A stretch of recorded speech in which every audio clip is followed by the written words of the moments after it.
Master Your Mindset Radio, episode 125. Welcome to Master Your Mindset Radio, the show where we empower you to discover your true self before the world told you differently. Now for your host, Elizabeth Nader.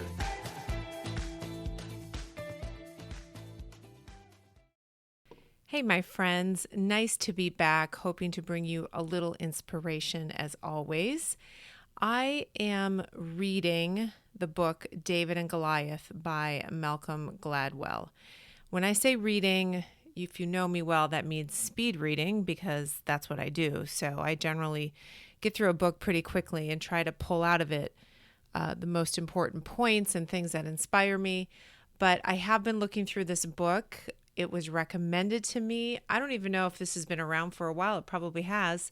But I got to tell you some pretty amazing things in this book. If you're in a season of life where you're facing giants, well, we're kind of always facing giants, aren't we? But, sometimes you're in a part of your life where you feel like you're doing that a little bit more than usual, and you're overwhelmed or you're not quite sure how to win the battle that's in front of you. I think this book could completely change your mindset and the way you look at that giant or look at that battle. So let me just give you a few things I thought from this that were so fascinating. First of all, he talks about the age-old story of David and Goliath, which everybody knows the story, but most people don't really know the fascinating details in the story. So he picks that story apart and really gives you so much insight into the way battles were fought back then, into Goliath and what he was like. And it helps illuminate a lot more why this is such an important story. I have to tell you personally, I've been to Israel several times and have been blessed to be able to go to the Valley of Elah where David slew Goliath. And our tour guide showed us how the stone was thrown. So remember, David picked the smooth stones, he put them in a slingshot, and our tour guide showed us how a slingshot was used. So it's pretty fascinating, but I always thought, wow, so he just killed him with a direct hit to the head? Like that seems like, how can you do that? It wasn't a boulder. I mean, how did you do that?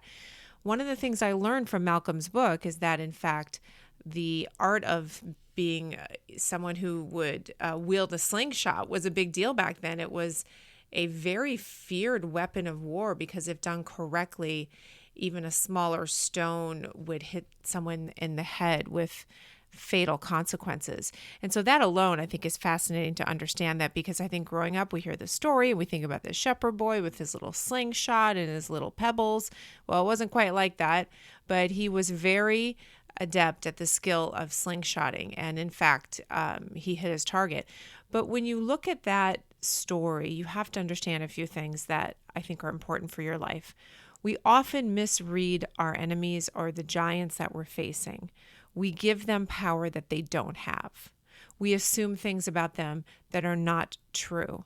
So one of the things that was interesting is that Goliath was a giant. And in fact, they think he had a certain kind of disease that caused him to continue to grow. And with that disease often came visual impairment. So his weakness was that he couldn't see well. In fact, if you read the scripture, he had someone walk him out to the site where he asked David to come meet him. He basically called David to him because he couldn't see that well, many of the theologians think. And so there was that already as a great weakness.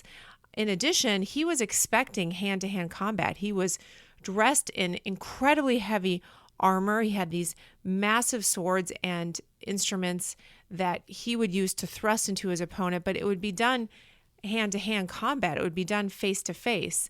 He was not in a position to run. He was not in a position to retreat. He was not in a position to do much once he made it to the point where he was going to fight, because he was literally bogged down by so much armor. And he had been trained in hand-to-hand combat. He had been trained where literally his adversary would be in front of him, and that's in fact how he would win the battle, by using these massive swords, by his strength, by using these spears that would go through armor. Well, that's not the fight that David brought to him. David didn't bring him that fight. In fact, David didn't even get that close to him. He called David to come near. And as David started getting closer, we think at some point Goliath probably realized he was in trouble, as maybe his vision cleared a little bit and he could see the shepherd boy coming closer, but with a slingshot. And as I say, and I didn't know this, the slingshot was dreaded back then, because if you could wield it well, you could kill someone very easily. So when you look at David specifically, he chose his way to go to war in a way that benefited his skill set. He knew when Saul offered him his armor, he said, no, I'm not comfortable in that armor. I've never worn it. I can't run in it. I can't fight in it. I'm going to do what I know to do, the skill that I have. I'm going to bring that to my fight, because that I trust in, that I believe in, and that is what ultimately will work. So there's another lesson there, which is to bring into your battles the things that God has gifted you with, what you do know, what you can do. And so as he came running closer to Goliath, at some point Goliath must have been frightened, and he certainly had but a moment to realize, once he could actually see clearly, that this little shepherd boy was wielding a slingshot, and that, in fact, done well, was his Achilles heel. Think about it. He was covered in every other way except his forehead. So that slingshot, done in the way David did, with the force that he did, and the way that slingshots work, if you've ever seen them, and with the stones that he picked, hit him square in the forehead, and either killed him immediately or just knocked him out. I'm not sure which, if they've decided, but enough so that David would run up upon him as he's lying on the ground and cut his head off. So the story of David and Goliath, dig into it. There's more to it historically. There's more to it in the context of war back then. There's more to it even from a spiritual standpoint. But here's the thing. David was the underdog. Right? He was the underdog.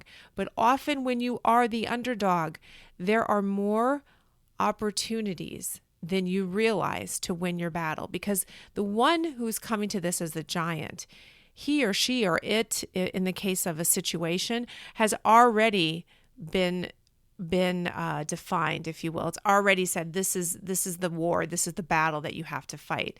And so often, we as underdogs, when we feel that way, we have the opportunity to redefine the battle. We have the opportunity to think differently. Where is the weakness? Assumptions are made on the other side. Use those assumptions against them. And again, this may not be a person. David and Goliath is very much obviously a real story, and obviously two people, but we use it as a metaphor for any situation where you feel like you're battling something so much bigger than yourself.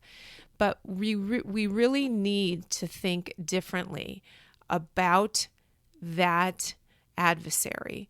We often get these kind of conflicts wrong. We tend to misread and misinterpret our giants, and those qualities that we think make them or make the situation strong and intimidating and too much for us really often are the sources of weakness for that enemy or for that situation.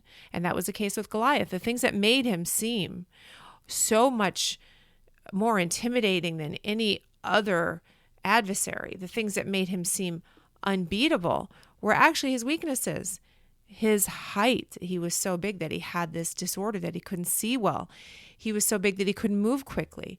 He was so big that he wore so much armor that there was no being able to move at all. In fact, as that stone came near his head, it probably happened in the blink of an eye, but he wouldn't have been able to move anyway because he could not do so easily.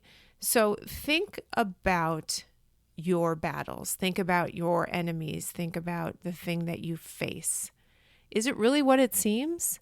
Is it really as menacing as it would want you to believe? Or is in fact the bigness and largeness and scariness of it really shielding the weakness? Is in fact that potentially the weakness that you can look at and you can use your own skill, viewpoint, unusual way of fighting, unusual way of approaching a situation, an idea that God gives you something specific to fight and win that battle in a way that maybe no one else would think of.